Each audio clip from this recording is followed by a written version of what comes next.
चीमा अपने YouTube channel कमर चीमा के साथ। और आज हमने दावत दी है इंडिया से बीजेपी और आरएसएस के रुकन हैं जनाब नवीन कुमार साहब। जाहिर बात है पॉलिटिकल एक्टिविस्ट हैं, स्पोक्स पर्सन है बीजेपी के, और अपनी पार्टी की तरफ से रिप्रेजेंट करते हैं अपनी पार्टी का मौक़िफ़ इंडियन टेलीविजन पे भी, और बड़े वोकल हैं। और जाहिर बात है कि जब से मोदी साहब की सरकार आई है, एक पार्टी को डिफेंड करने के लिए बहुत सारी वॉइसेस की जरूरत है, और नवीन कुमार साहब भी उन्हीं वॉइसेस में से एक हैं। उसी के साथ हमारे साथ मौजूद हैं जनाब राजा फैसल साहब। आप पाकिस्तानी जर्नलिस्ट हैं, आप इंग्लिश और उर्दू मीडिया में अपीयर होते हैं पाकिस्तान में, और इंडियन मीडिया पे बहुत ज्यादा आते हैं, आप इनको अक्सर देखते होंगे।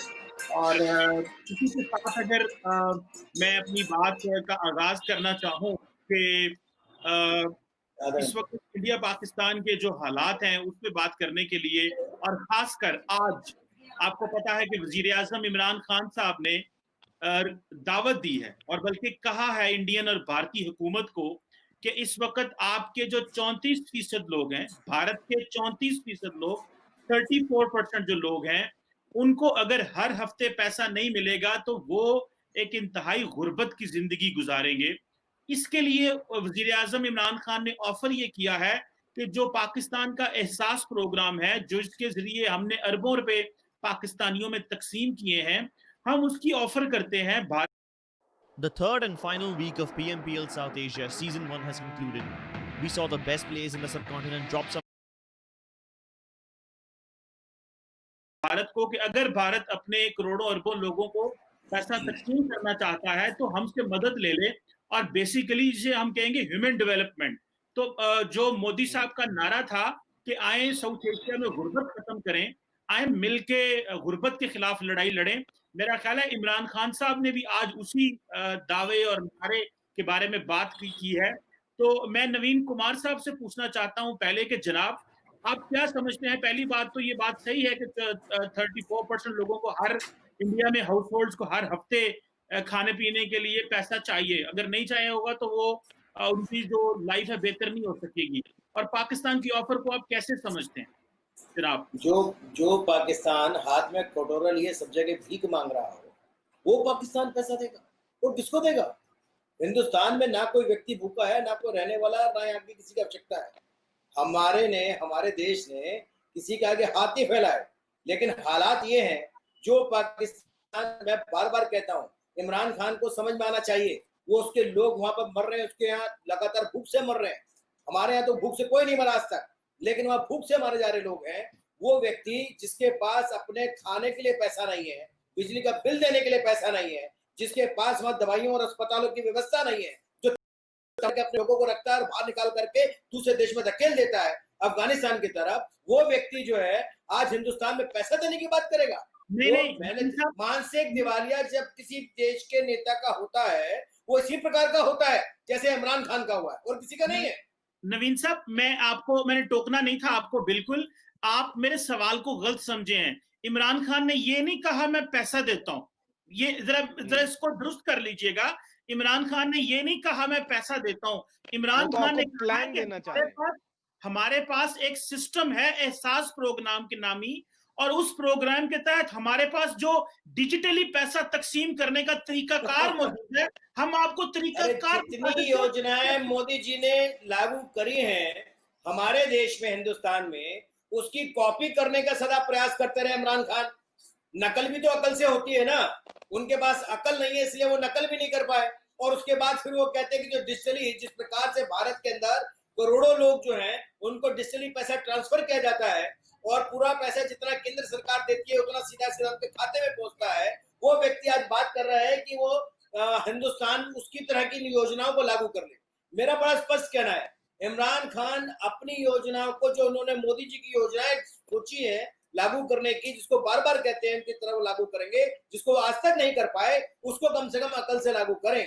एक व्यक्ति जिसकी अपनी बुद्धि काम नहीं करती, वो देश का आपका प्रधानमंत्री बना, जिसको चलाते रिमोट से आपकी सेना के लोग हैं, और दूसरी बात वो अपने नए नए पपट खड़े कर देते हैं। ये स्थिति बिल्कुल साफ है। मेरा ये कहना है कि इमरान खान को समझ में आना चाहिए, अपने देश की तरफ ध्यान दे। और वरना देश में जिस प्रकार से उसको अपने लोग आतंकवाद की तरफ बढ़ते जा रहे हैं, भुखमरी की तरफ बढ़ते जा रहे हैं, वो सारे के सारे लोग आने वाले समय में अगर यही हालात रहे तो पाकिस्तान के अंदर बहुत बड़ा विद्रोह होगा जो चल रहा है। और पाकिस्तान का नाम बार बार मैं कहता हूं स्पष्ट है, भारत के नहीं विश्व के जो नक्शे पे पाकिस्तान का नाम है वो रहना चाहिए, हम चाहते हैं, लेकिन मुझे लगता है कि खत्म हो जाएगा। नहीं नवीन कुमार साहब, जो मेरा सवाल था, आप उस सवाल को अगर मैं नहीं आप एड्रेस कर सके, सवाल ये नहीं था कि हम भारत को मदद करना चाहते हैं, सवाल ये नहीं था कि हम कुछ आपकी, मेरी जरा सुन लीजिएगा जनाब, फिर आप दोबारा जितना मर्जी बोले, मैं आपको कभी भी नहीं टोकूंगा, सिर्फ मैं सवाल अपनी बात मुकम्मल कर लूं। मैं सिर्फ इतना जनाब अर्ज कर रहा हूं कि इमरान खान ने एक अच्छे दिल से दावत दी है कि हमने भी गरीबों में पैसा तकसीम किया है, आप भी जारी बात तकसीम करना चाहते हैं। तो राजा फैसल साहब, मैं आपके पास आता हूं, नवीन कुमार साहब ने अपनी बात कर ली है कि हम, इमरान खान साहब तो कह रहे हैं कि हम आपके साथ वो आइडिया शेयर कर सकते हैं, क्योंकि जाहिर बात है इंडिया में पॉपुलेशन ज्यादा है तो गुर्बत भी ज्यादा है। तो राजा फैसल, पाकिस्तान में ज्यादा है, देखिए हमारे यहाँ पॉपुलेशन 137 करोड़ है, उसके बाद भी यहाँ पर हालात कमजोर नहीं जितने पाकिस्तान में। हमारे देश में 137 करोड़ की आबादी होने के बाद किसी से एक पैसा आज तक मांगने के लिए नहीं गया। और आपके यहाँ पे प्रधानमंत्री छोटी सी आबादी जो नहीं संभाल पा रहा और सब जगह वो भीख के कटोरा लिए भागे भागे घूम रहे आपके प्रधानमंत्री, वो इसलिए हमारे देश के नहीं है। योजनाएं मोदी जी से सीख लें, और नहीं समझ में आता है तो मुझसे बात कर ले, मैं बता दूंगा इमरान खान को। नवीन कुमार साहब, मैं तो सिर्फ सवाल समझाने की कोशिश कर रहा हूं जो नहीं समझ पा रहा, लेकिन मैं राजा साहब आपके पास आता हूं कि इमरान खान ने ये नहीं कहा मैं पैसा देता हूं, ना ही ये बात हो रही है कि वो इंडिया में जो है या पाकिस्तान में क्या हालात है, सिर्फ कह रहे हैं कि ह्यूमन डेवलपमेंट की बात की है इमरान खान साहब ने कि इंसानों की तरक्की के लिए काम करना चाहिए हमें। तो राजा फैसल साहब, आप क्या समझते हैं, इमरान खान साहब की जो ऑफर नरेंद्र मोदी साहब को और इंडिया को की है, क्या वो कोई अनरियलिस्टिक ऑफर है या कोई गलत बात कर दी उन्होंने?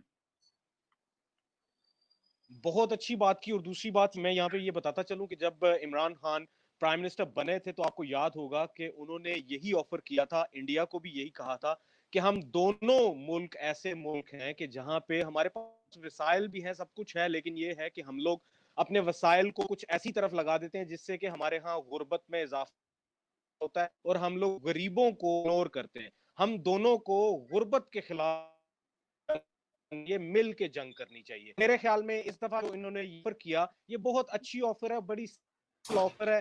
कोविड-19 मसला है इस वक्त पूरी दुनिया का मसला है कोविड-19, और उसमें अगर कंट्रीज एक दूसरे के साथ मिलके कोविड-19 के खिलाफ लड़ेंगे तो ये बहुत अच्छा होगा। मैं आपको यहाँ पे बताता चलूं कि अगर उन्होंने एहसास प्रोग्राम ऑफर की है तो बेसिकली उनका मकसद ये था कि हमने सक्सेसफुली एक एहसास प्रोग्राम को लॉन्च किया, इसके जरिए कि हमने डिफरेंट डिपार्टमेंट्स को, हमारे जैसे आपको चीमा साहब बहुत अच्छे तरीके से पता है कि नादरा को भी इन्वॉल्व किया गया और इंटीरियर मिनिस्ट्री भी इन्वॉल्व हुई और फिर एजुकेशन मिनिस्ट्री इन्वॉल्व हुई, फिर health ministry obviously it was suppose to be involve. ये सारे इन्वॉल्व करके फिर पैसे तकसीम किए गए और सक्सेसफुली तकसीम किए गए, और फिर टेलीकम्युनिकेशन जो कंपनीज हैं उनको ऑन बोर्ड लिया गया। तो मेरे ख्याल में ये बहुत अच्छा एक इनिशिएटिव था जो पाकिस्तान में लिया गया। और ऐसे लोग जो कि डेली वेजर्स थे, आई एम श्योर इंडिया में भी बहुत सी आबादी, जैसा कि आपने अभी मेंशन किया कि तकरीबन 30% आबादी जो है इंडिया की वो भी डेली वेजेस पे इन्हिसार करती है, और इंडिया में भी इसी तरीके से पाकिस्तान में गुर्बत है और हम दोनों को मानना चाहिए। और ये है कि उनको अगर डेली वेजेस को अगर से नहीं मिलेंगे, अगर काम नहीं मिलेगा कोविड-19 की वजह से, उनके घर में भूख और इफलास होगी और वो लोग इसका इसको सहमत नहीं होंगे, इसको अफोर्ड नहीं कर सकेंगे। ने एक बड़ा अच्छा इकदाम किया कि खास के जरिए उनको पैसे दिए। और यहाँ पे मैं ये बताता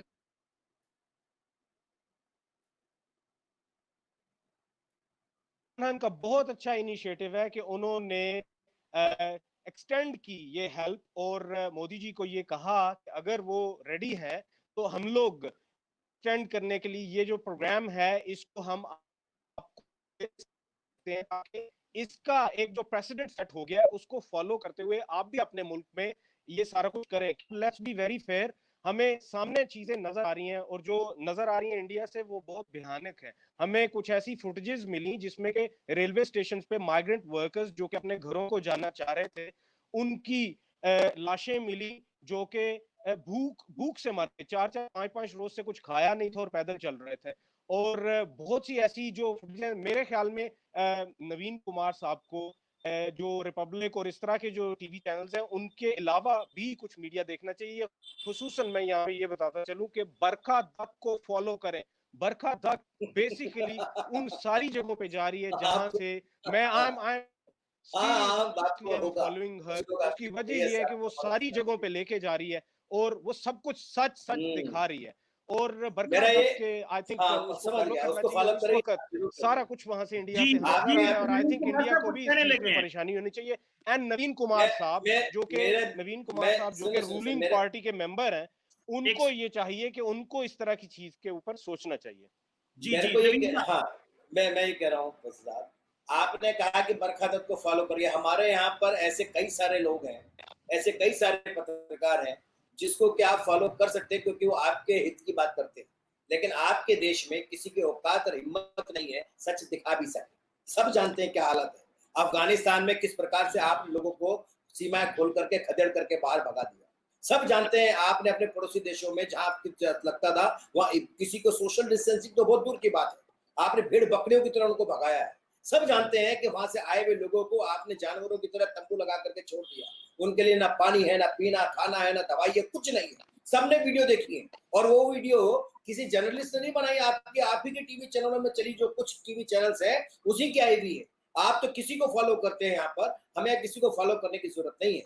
दूसरी बात आपने कहा हमारे देश के अंदर हमारे को हम अपनी चिंता कर सकते हैं। आपकी स्थिति बहुत खराब है, अपने विषय में सोचिए। दूसरों को आईना दिखाने से पहले कभी कभी अपना भी आईना देख लिया होता तो ज्यादा बेहतर होता। आज पाकिस्तान में बार बार कहता हूं कि पाकिस्तान को अपना अस्तित्व बचाने की जरूरत है। आप लोग अगर उसके सच्चे हितैषी हैं तो पाकिस्तान को बचाइए, पाकिस्तान को बर्बाद मत होने दीजिए। पाकिस्तान को बर्बाद करने में कोई और व्यक्ति नहीं है, आप ही का प्रधानमंत्री है जिसको कि अपनी बात पर कोई विश्वास नहीं है। अगर आप कहें तो पाकिस्तान के प्रधानमंत्री के मैं 10 बयान बता दूं जिसको कि उसने कहा और हाथ का डिनाई कर गए। और ये स्थिति केवल उनकी अपनी सरकार के लिए भी डिसीजन पे नहीं है, ये सब जगह है। सब जानते हैं कि पाकिस्तान के प्रधानमंत्री का ना तो वो कहने का कोई वजूद है, ना पाकिस्तान के प्रधानमंत्री का कोई अपना कोई वजूद है, और ना वो पॉलिटिकल स्टैंडिंग उनकी है। उसके बाद वो दूसरे की जो योजना है यानी कि नरेंद्र मोदी जी की योजना अगर वो चुरा करके अपने देश में लागू करना चाहते हैं तो ईमानदारी से करें ना। सारी जनता कह रही है कि जब से पाकिस्तान में इमरान खान प्रधानमंत्री बने हैं वहां के लोग त्राहिमाम कर रहे हैं, महंगाई आसमान को छू गई है, लोग वहां बिलबिला रहे हैं, तड़प रहे हैं, लेकिन आपको वो नहीं दिखाई देता। चमचागिरी करते रहे इमरान खान जी आखिर अच्छा कब तक करेंगे साहब?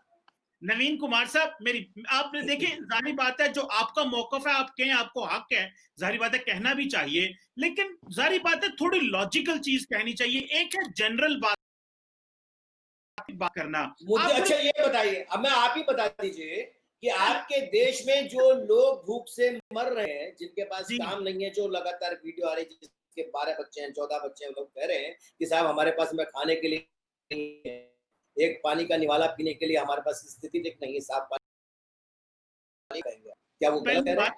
पहली बात ये जो आपने सवाल किया है ना, ये जो सवाल किया है आप जरा इसको सुन लें। ये तो मैं कह सकता हूँ कि जी अमेरिका में भी लोग नंगे घूम रहे हैं और उनके पास खाने को नहीं है। इतना मेरी जरा सवाल मेरी बात सुन लीजिएगा पहले। मेरे आप अपने जवाब दो ना यार, अब अमेरिका पहुंच गए। अभी आपने मुझसे सवाल किया और मैंने आपसे सवाल का पूछा जवाब, आपने जवाब कीजिए, मैंने लॉजिकल पूछा जवाब दीजिए कि जो लोग भूखे एक नहीं सैकड़ों हैं जो लगातार जिनके पास खाने के लिए नहीं है वो लगातार टिड्डे खा रहे हैं वहां पर। तो जनाब हमको यही पकड़ पकड़ के खाना पड़ रहा है। तो उसके बाद आप बताइए कि ऐसे लोगों को आप खाना नहीं दे सकते तो क्या वो सही है? नवीन साहब पहली बात हवा में बातें कर रहे हैं, हवा में बातें कर रहे हैं। एक बात मैं आपको एक रिक्वेस्ट करना चाहता हूं, जब आप बोलेंगे हम नहीं बोलेंगे और जब हम बोलेंगे आप नहीं बोलेंगे, ये जरा काइंडली थोड़ा एग्रीमेंट कर लेते हैं, क्योंकि हम बोलना शुरू करते हैं। हम देखें आपको इनवाइट किया गया है, इसका मतलब ये नहीं है कि आप जरा मेरी सुन ले जनाब, सुन लें, आप जितना मर्जी बोले। जब आप कहेंगे आप बोलिए, मुझे थोड़े मैं आपको रोकना, आपका चैनल साहब, मैं थोड़ी रोक सकता हूं, आप बोलेंगे। नवीन साहब मैंने रिक्वेस्ट ये की है कि आप जितना दिल करता है बोलें, लेकिन अपनी अपनी बारी पे बोलें। सिर्फ इतनी रिक्वेस्ट की है, मेरा ख्याल है बड़ी जेन्युइन रिक्वेस्ट है, हम नहीं इसको बिल्कुल, मान लें। मैंने तो केवल आपने मुझसे सवाल पूछ लिया था कि लॉजिकल बात करें, तो मैंने आपसे पूछा जितने सारे वीडियो आ रहे हैं कि लोग भूखे मर रहे हैं, जिनके पास खाने के लिए नहीं, वो लगातार कह रहे साहब मेरे 12 बच्चे 14 बच्चे हैं और मेरी 4 बीबियां हैं, खातून है, मैं क्या करूं, उनके पास खाने के लिए मेरे पास पैसा नहीं है, इमरान खान ने इतनी आपको महंगाई कर दी, काम नहीं ये है। कैसी तो अब बातें इसका कर रहे जवाब हैं क्या है? आप? इसका जवाब क्या है? सुने, अब सुने, अब आपने कोशिश ये करनी कि आपने बोलना नहीं जब तक आपसे सवाल ना हो, क्योंकि आपने पूछे सवाल हमसे। पहली बात तो ये है कि आप एक जनरल बात कर रहे हैं। देखिए जी, पाकिस्तान में इतने लोग मर रहे हैं, वहां पे भूख में 6 उधर मर गए, 3 इधर मर गए। भाई मर रहे होंगे, मैं नहीं कहता कि बड़ी दूध की नहरें बह रही हैं, लेकिन आप इस चीज को एक्सेप्ट करें, जो आपसे बात की है सिर्फ उसी को मान लें कि 84% खानदानों की इनकम इंडिया में कम हुई है कोरोना वायरस की वजह से। जरा बात को सुनिएगा, 34% खानदानों के पास एक हफ्ते का खाना है सारा। सिर्फ इमरान खान ने इतनी बात की थी, और देखें, और उसके बाद उन्होंने कहा हम मिलके कुछ ऐसे कर सकते हैं कि भारत को भी मदद हो सके।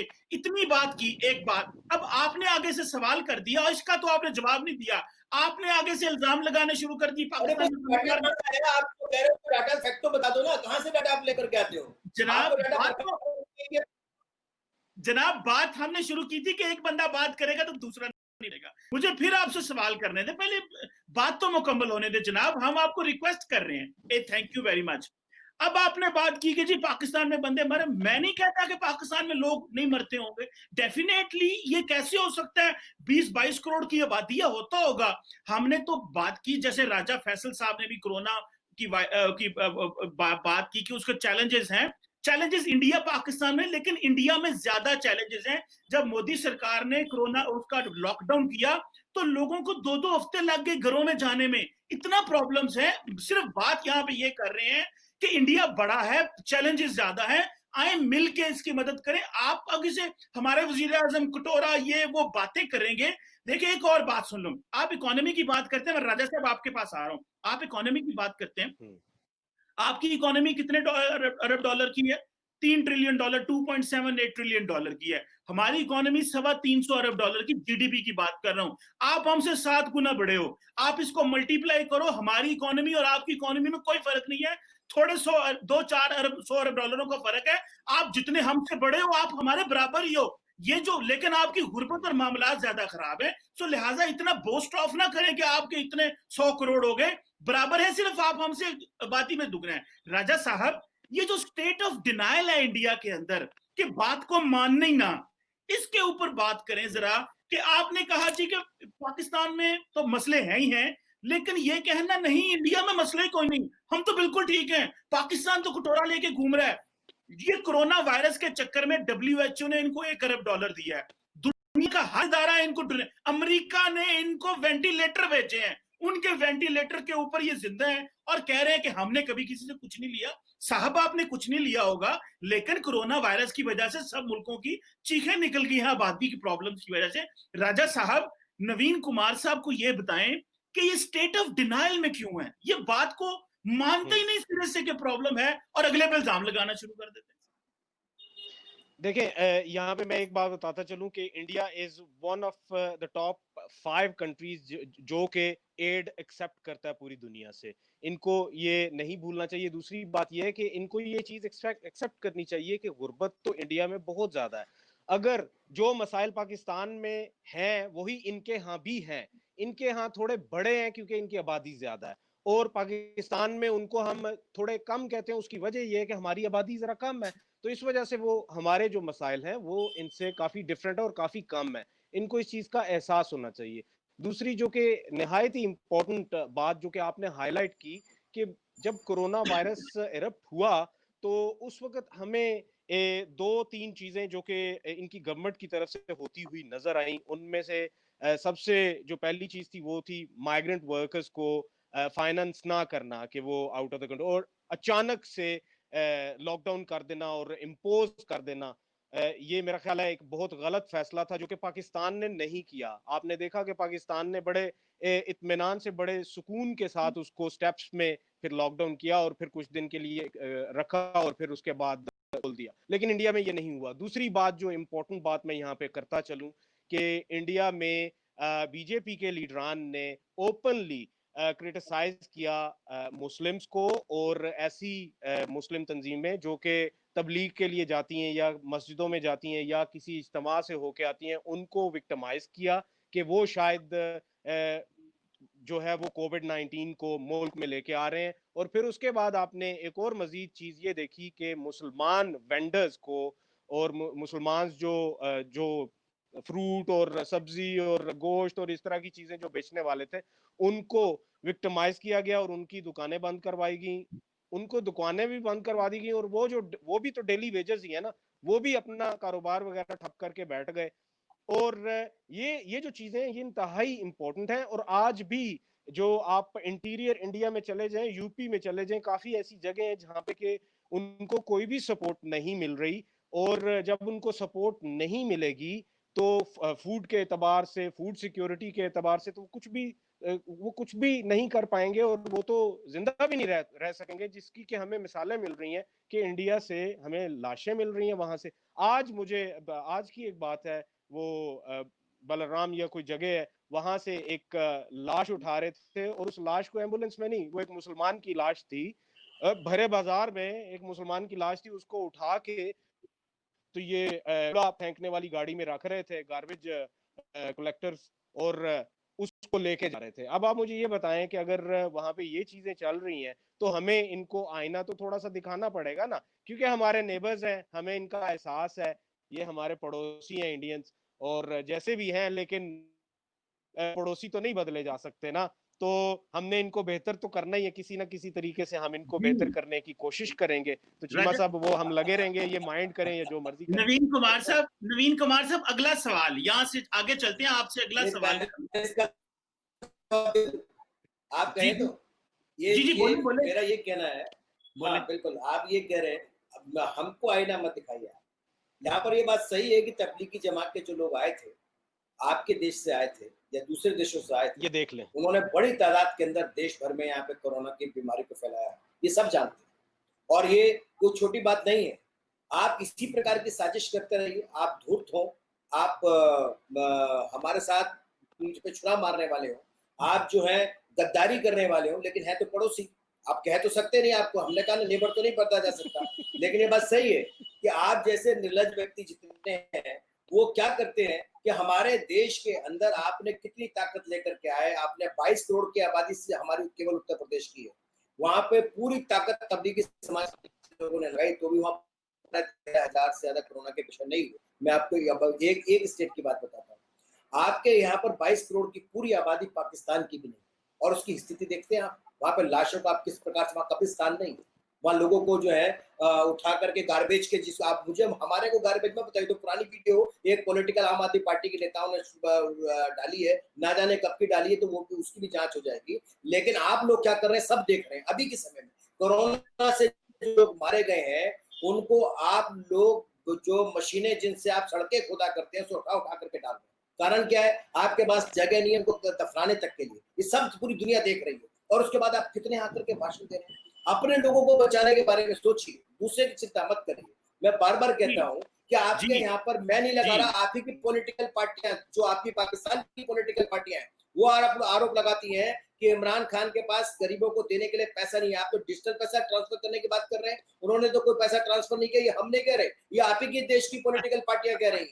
आप ही के देश के वो पॉलिटिशियन जो कि जिनको आर्मी सपोर्ट करती है, वो लगातार खड़े होकर के बोल रहे हैं कि इमरान खान के शासन में वहां के लोग भूख से मर रहे हैं, त्राहिमाम कर रहे हैं, और आप तारीफ कर रहे हैं। मुझे मालूम है कि कोई कारण हो सकता है, आपकी विडंबना हो सकती है कि आप तारीफ करें, लेकिन आप कम से कम दूसरों के बारे में गलत भ्रम फैलाना बंद कर दीजिए। तबलीगी समाज के लोगों ने अगर ऐसा किया है तो भुगतेंगे।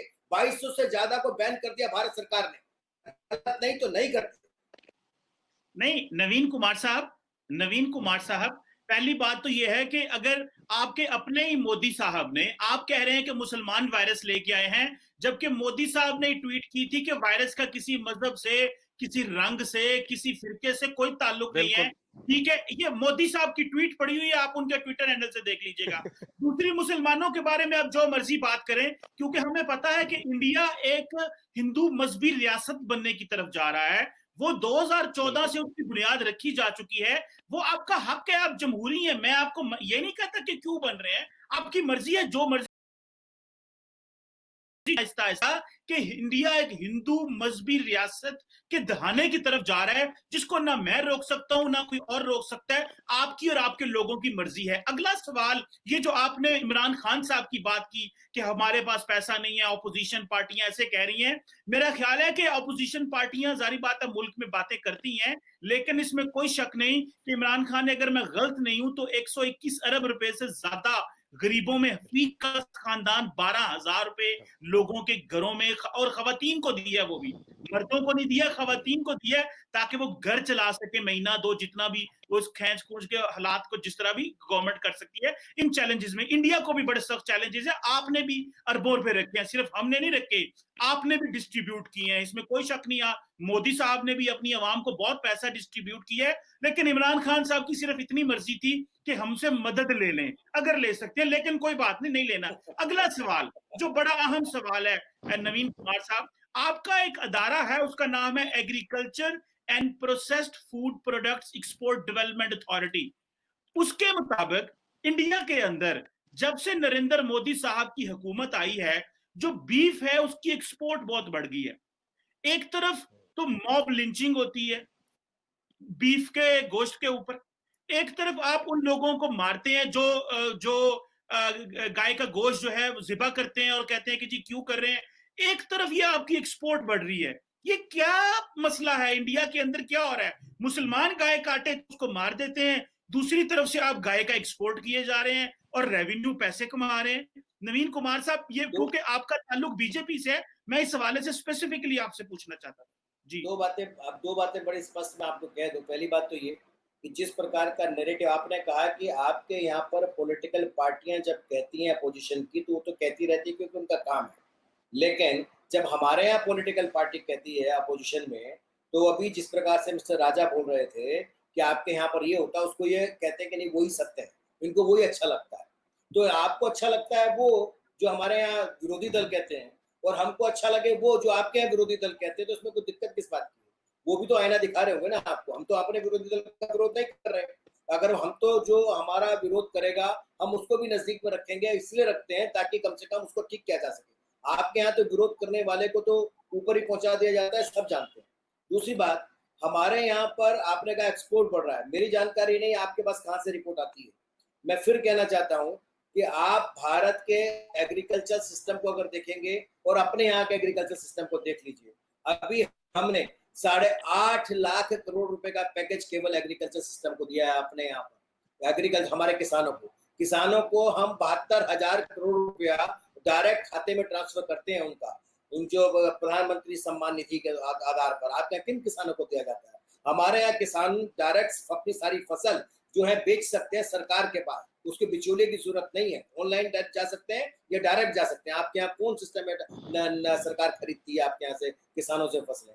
हमारे यहाँ पर दी जाने वाला यूरिया हो कुछ हो सब इम्पोर्टेड है, उसकी ब्लैक बंद कर दी मोदी ने आने के बाद। ये हमारी सरकारों ने किया है। आपकी सरकार, आप किसानों के विषय में बात करेंगे, किसानों को स्वावलंबी बनाने के लिए, किसानों को जहाँ सूखा पड़ता है, हमारे यहाँ क्षेत्रफल बढ़ा है, देश बढ़ा है, आबादी बढ़ी है, हमारे यहाँ किसानों को समय पे जहाँ सूखा ना पड़े, पानी की व्यवस्था रहे, जहाँ पर पानी बाढ़ ज्यादा आती है उनकी नदियों को डाइवर्ट करके दूसरी तरफ बेचने का काम भी हमारी ही सरकारें करती है। आपके यहाँ पर नहीं है। हमारे यहाँ किसान को लोन ना लेना पड़े इसकी व्यवस्था की जा रही है।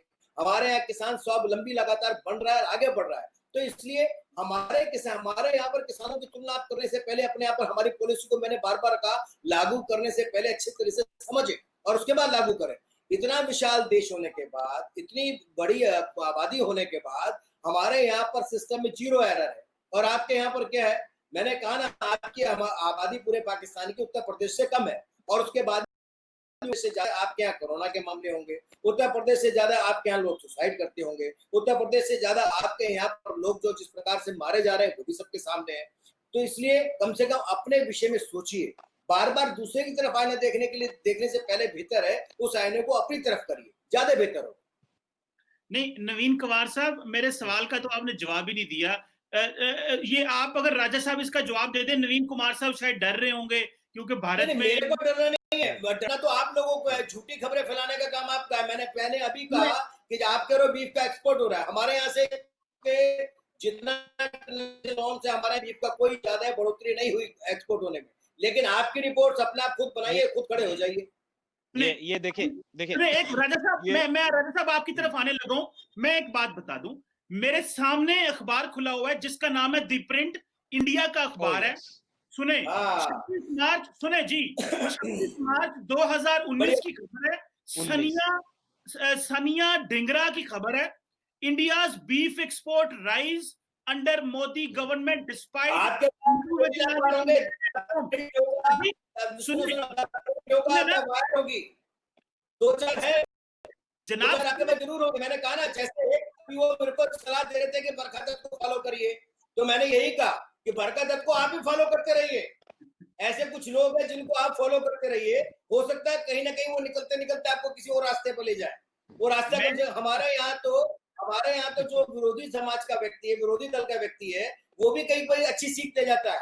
शायद आपको कुछ उसी से कुछ सीख मिल जाए। सर जी, मैंने तो, आप ठीक है कोई बात नहीं, आप ना माने इस खबर को, मैंने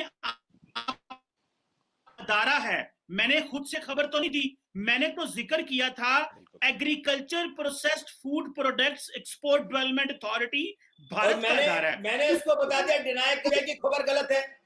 जब मैं बता रहा हूँ खबर गलत है तो फिर आपको उस पर मानना चाहिए ना। चले देखिए, आपका एक व्यू है, आप इस खबर को डिनाई कर रहे हैं। आप अपने अदारे की बनाई हुई रिपोर्ट को अगर नवीन कुमार साहब नहीं मानने को तैयार तो कोई बात नहीं, क्योंकि अदारा हमारा तो नहीं, अदारा आपका राजा फैसल साहब आपका। ये मैंने पहले कहा, स्टेट ऑफ डिनाइल, मानना ही नहीं बात को, हुई है कि नहीं इसके ऊपर तो अच्छा आप अपने देश से ये बता दो, आपका देश मेरी बारी आने देना।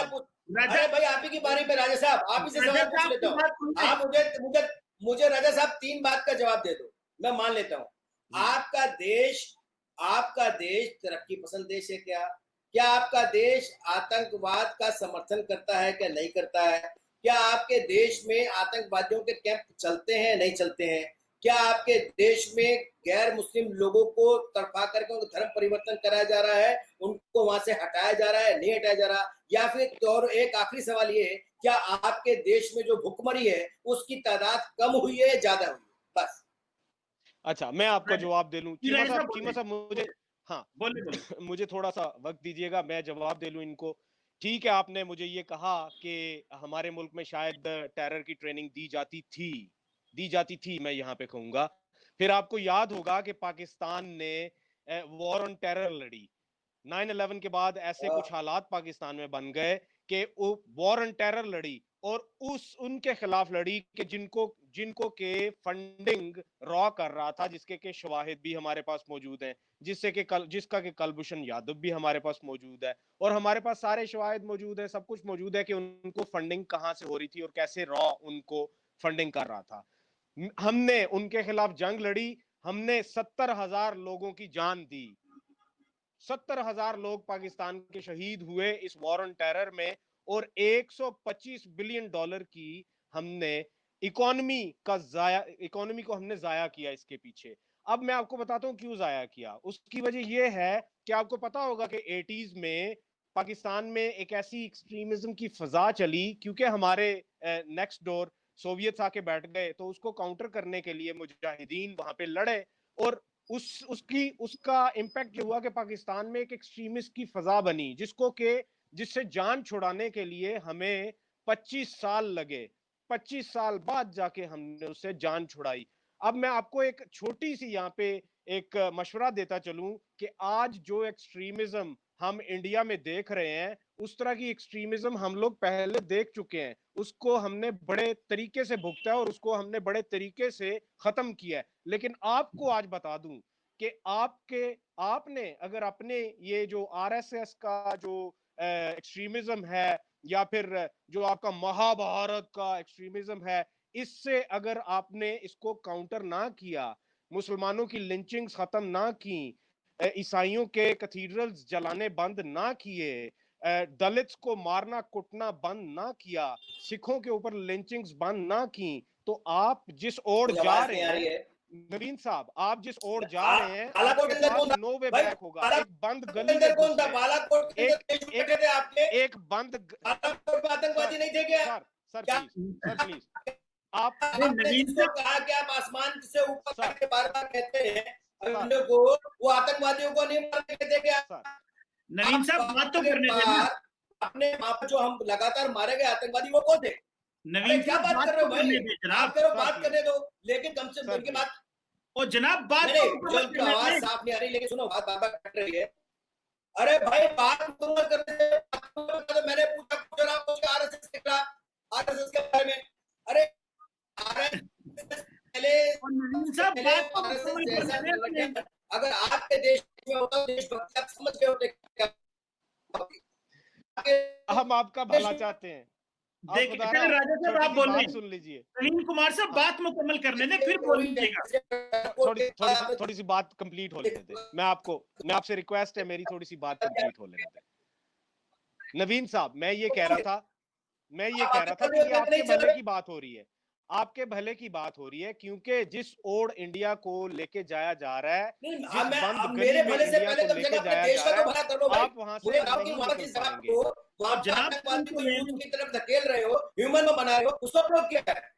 और जनाब बात तो सुन लेना, उनकी बात तो सुन ले, फिर आप जितना मर्जी बोले। आपको 10 दफा कहा है जनाब बात तो सुन ले मैं उनकी, वही बात फिर कह रहा हूँ। बात बोल लीजिएगा ना। अरे जनाब, मैं मुझे वो जितना मर्जी बोलते रहे, मुझे उससे परवाह नहीं है। मेरे को केवल इतना और कहना भाई है, बीच में जो टोको ना तो खुद ना। जवाब बोलेंगे ना देने के उसको लिए बोलने देंगे। अरे और सीधा नवीन सीधा कुमार- बताओ ना कि आप आतंकवाद की खेती करना कब बंद दोगे? नहीं नवीन कुमार साहब आपको सिर्फ आप इतना लगातार वहां पता है। आतंकवाद की खेती कर रहे हो। और जनाब सुन तो ले, उसकी बाद में बोल लीजिएगा। आपको कभी टोका है हमने? आपका मसला ये है, आपके अंदर हौसले ही नहीं है यार।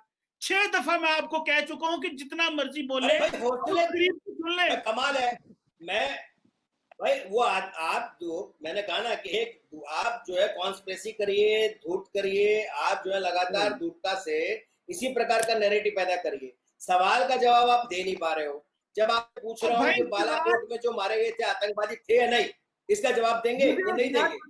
मुझे बात नहीं है, चार बार अब पूछ हमारे चुका हूं। यहाँ आतंकवादी नहीं है। नवीन साहब एक राजा साहब अच्छा, तो अब आप आपके आतंक कब खत्म करे आपने आतंकवादी? जब बालाकोट में मारे गए उसके बाद खत्म किए या उससे पहले खत्म कर तो दिए? सही ना। और नवीन साहब बात तो सुन ले पहले जनाब। आपकी हजूर आपको दरख्वास्त की है कि अपनी बात जितनी मर्जी करे, आपके अंदर हौसला तो यार पैदा करें। वो बेचारा बात कर रहा है, आप टोक देते हैं। अभी मैं आपको टोकूंगा तो कितना बुरा लगेगा। आपके लोग कहेंगे यार इसको बात नहीं करने दे रहा। आपको हम एक बार नहीं टोक, नहीं, आप भी टोक रहे हो, वो भी टोक रहे हैं, दोनों टोक भाई रहे हैं, क्या टोक रहे हैं आप? दोनों से सवाल पूछता हूँ, कोई जवाब नहीं देता। और राजा साहब की बात तो मुकम्मल होने दो भैया। आप तो सीधा सीधा सवाल का जवाब नहीं देते। राजा साहब बोल।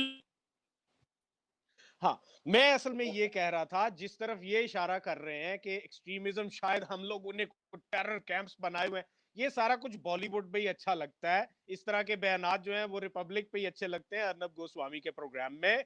हकीकत में इसका कोई ताल्लुक नहीं है। यहाँ पे यूनाइटेड नेशन मौजूद है। यहाँ पे आपको चीमा साहब बहुत अच्छे तरीके से पता है कि इंटरनेशनल सहाफियों को साथ लेके जाते अरे हैं। आप ग्रे लिस्ट में हो, पाकिस्तान जो आतंकवादियों की ग्रे लिस्ट में, यूनाइटेड नेशन में आप कह रहे हो कि कुछ नहीं है।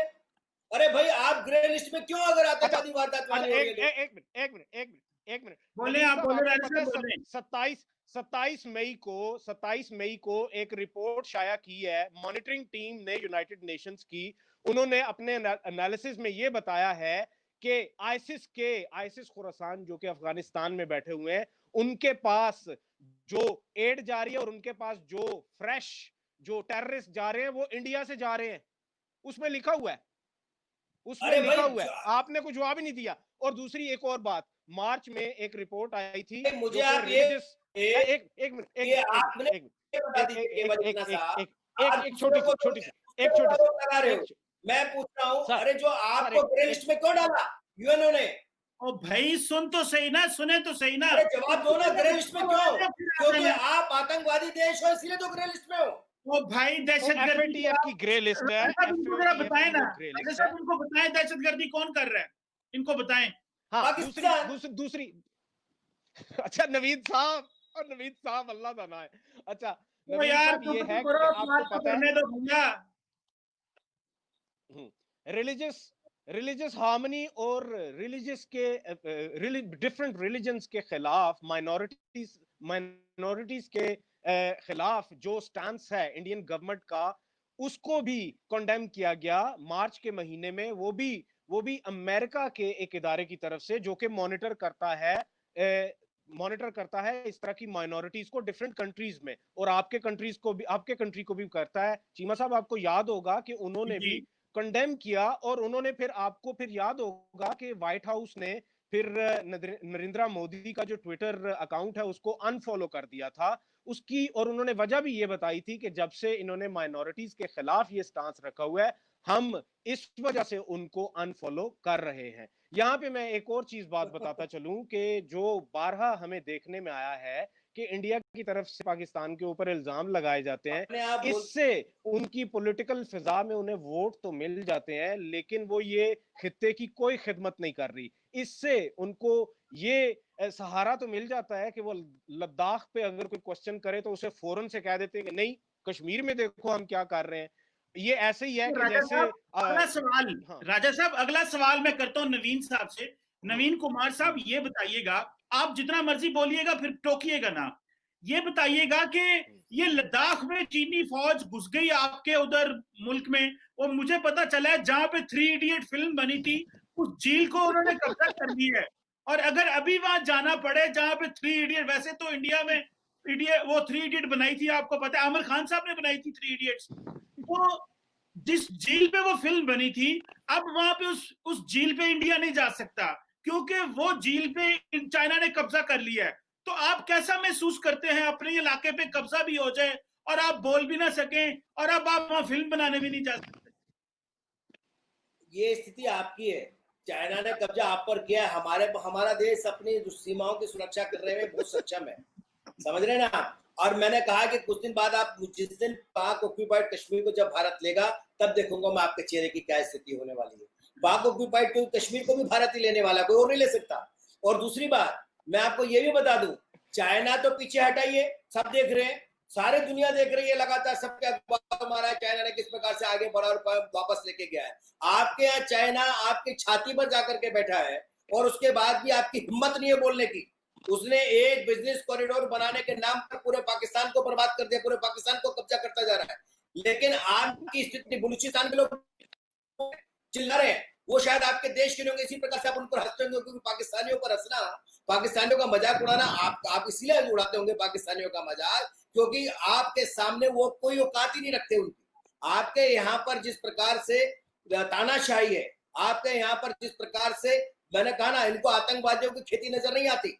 पूरे विश्व में यूएनओ ने पाकिस्तान को ग्रे लिस्ट में इसलिए रखा क्योंकि आतंकवादी वो पैदा करता है। उसके बावजूद भी ये कहते नहीं हम तो बिल्कुल अच्छे हैं, तो आप अच्छे रहिए, लेकिन हकीकत ये है कि पाकिस्तान आतंकवादी देश है, और आतंकवादी हमसे सर्टिफिकेट ना मांगे हमारे देश के बारे में। हमारे देश की जनता जानती है कि उस देश का प्रधानमंत्री कितना सक्षम है, और यही कारण है कि पहले से ज्यादा सीटें जिता करके उससे भेजा है। जब से नरेंद्र मोदी देश के प्रधानमंत्री बने हैं, हिंदुस्तान में जो अपोजिशन पार्टी से ज्यादा भय पाकिस्तान में सबको नजर आता है। जब चुनाव का समय जाता है तो इमरान खान कैसे कहते हैं नहीं भाजपा आएगी तो हम उसके साथ खड़े हो जाएंगे, और उसके बाद फिर वो शुरू हो जाता है। सब जानते हैं कि आपकी स्थिति क्या है, खिसियानी बिल्ली खंबा नोचे वाली स्थिति पर है, ना आपको खाते बनता है ना निकलते बनता है।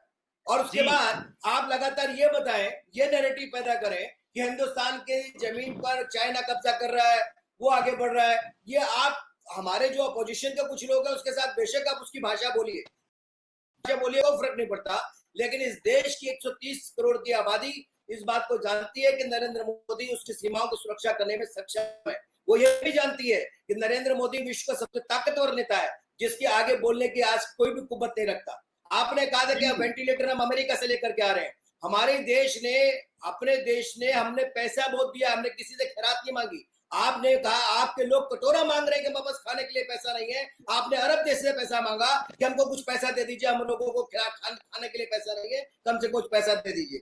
ये स्थिति आपकी है, और उसके बाद दूसरों को भाषण देते हैं आप। जी राजा साहब ये बताएं, अच्छा। आखिरी सवाल है, ये आखिरी सवाल है क्योंकि 45-50 मिनट होने को करीब है। राजा साहब, नवीन कुमार साहब को मैंने पूछा था जो और मजे की बात है कि नवीन कुमार साहब को जितने भी सवाल पूछे हैं उन्होंने किसी का भी जवाब नहीं दिया। राजा साहब आपको मिलेगा नहीं, ऐसा लगता होगा। जी राजा साहब आप बता दें कि जो नवीन कुमार साहब जवाब नहीं दे पाए कि वो जो लेक थी उसमें चीन ने कब्जा कर लिया है। अब चाइना को आप क्या ये झूठ क्यों कहते हैं कि चीन ने कब्जा कर लिया? कहाँ किया चीन ने कब्जा उस लेक के ऊपर? सुने तो सही ना, सुने सुने देखिए राजा साहब ये आप मेरा माइक म्यूट कर दें बार बार। और जनाब आपको लगता है कि मेरी आवाज नहीं जाने देंगे, चाहे आवाज तो फिर भी जाएगी। और बात तो सुने, हमारी आवाज है, मैं वही कह रहा हूँ, मेरी आवाज कितनी बार बंद करेंगे?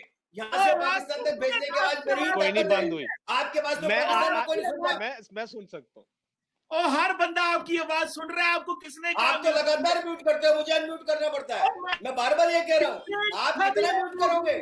अरे भाई आप अपनी आवाज पाकिस्तान तक नहीं पहुंचा सकते, और ये हिंदुस्तान का एक जवान है जिसकी आवाज जो है पाकिस्तान तक पहुंच सकती है। सुने तो से राजा की तो सुन ले, आप तो हम दोनों को नहीं बोलने दे रहे। हम तो राजा नहीं रंग की भी सुनते साहब, हम तो राजा रंग सबके सुनते हैं, लेकिन मैं आपको बता रहा हूँ हमारी आवाज इस्लामाबाद तक खिलता है, और आपकी आवाज आपका उसकी तो सुन। राजा साहब बोले आखिरी सवाल है, और खूबसूरती है नवीन कुमार साहब की, ना इन्होंने सवाल का जवाब दिया है और ना इन्होंने किसी को बात करने दी है। राजा साहब बोलने जरा, क्या कहेंगे आखिरी बात? हाँ, मैं बिल्कुल। अच्छा, मैं पहली बात तो ये है कि इन्होंने कहा कि सीमा का ख्याल रखने के लिए हर वक्त तैयार है मोदी जी, लेकिन मेरे ख्याल में वो जो सीमा है लद्दाख वाली, वो कोई सुतेली सीमा है जिसका कि वो ख्याल नहीं रख पा रहे, और इसीलिए हमने ये देखा कि 26 से 27 किलोमीटर जो है वो अंदर घुसा है, और अंदर घुस के आके वो बैठ गए हैं, और उन्होंने कहा कि हम वापस 1 इंच भी नहीं जाएंगे। ये अपनी आवाम को बार मैंने फिर कहा आप गलत नैरेटिव मत पैदा करिए, क्योंकि पाकिस्तान भी यही नैरेटिव पैदा कर रहा है। राजा साहब कम से कम अगर आप एक्सपर्ट बन के बैठते हैं या पत्रकार बन करके बैठते हैं, सच बोलना तो सीखो। अरे भाई अपने बारे में बोल रहे, दूसरे के बारे में बात करते हो, और हमारी बात मत करो। मैंने बार बार कहा, अरे मैं झूठ क्यों बोलना लगा था? आपका चैनल है, दिन भर झूठ बोलिए, आप दिन भर झूठ बोलिए, लेकिन मुझे बढ़ा करके मेरे नाम पर क्यों करते हो? किधर फंस गए हम जनाब? अगले अरे फंसे तो अरे भाई आप तो फंसे तो पहले ही हो, क्योंकि आपकी बात तो पाकिस्तान को कल क्या कहोगे अपने आकाओं को कि भाई हमारी बात सुन नहीं पाए, हम अपनी बात रख नहीं पाए, आप झूठ बोलना चाहते थे वो जा नहीं पाया। और बात तो सुन लो उसकी पहले। जी राजा साहब आखिरी सवाल। हाँ जी, देखें चीमा साहब, ये है कि हमारे तो हालात बहुत अच्छे हैं चाइना के साथ, तो अब जब हमें 3 इडियट्स वाली जो वो लोकेशन है, अगर वहां पे जाना होगा, इडियट्स मत बनिए, तो बार बार हमें आप इडियट्स आप मैंने कहा ना इडियट्स वाला काम मत करिए कि मुझे तो 3 आपको इडियट अच्छे लगते होंगे। हाँ, मैं ये कह रहा था चाइना से आप अच्छे रखिए, कोई फर्क नहीं पड़ता। अब हमें सब उसकी बात मुकम्मल होने दे, बात मुकम्मल होने, थोड़ी मैनर सीखे जनाब। अरे मैंने सुनते सीखना चाहिए, गलत बात क्यों करें? हम चाइना जाएंगे, बात तो सुन ले उसकी। अरे तो बात बोले ना वो गलत। मैंने फिर कहा जो ये पूछो कि कब गए लद्दाख, किसने दिया इनको वीजा लद्दाख जाने का? सुन ले, आपने अपनी बात कर ली, उसकी तो सुन ले जनाब। चले राजा साहब बोले आखिरी सवाल। मैं तो रिक्वेस्ट कर मैं ये कह रहा था जी मैं ये कह रहा था कि अब जब भी हमें लद्दाख जाना होगा तो हम चाइना जाएंगे, तो ऑटोमेटिकली हमारे पासपोर्ट पे जो वीजा होगा वो हमें लद्दाख जाने की भी इजाजत देगा, और इंडिया को अब वीजा लेना पड़ेगा। गालिबन अगर 3 इडियट्स, अरे भाई आप तो चाइना के मित्र हो, चाइना तो पे उसके चले लिए क्यों इनको जाते? वीजा लेना पड़ेगा। उसी लेकर खड़े होकर के फोटो खींच के डाल दो ना लोगों के सामने, लेकिन नहीं डाल सकते। राजा साहब इनको चले sir, thank you very much, बहुत शुक्रिया आपका। और नवीन कुमार साहब आपका इतना शुक्रिया कि आपकी खूबसूरती ये है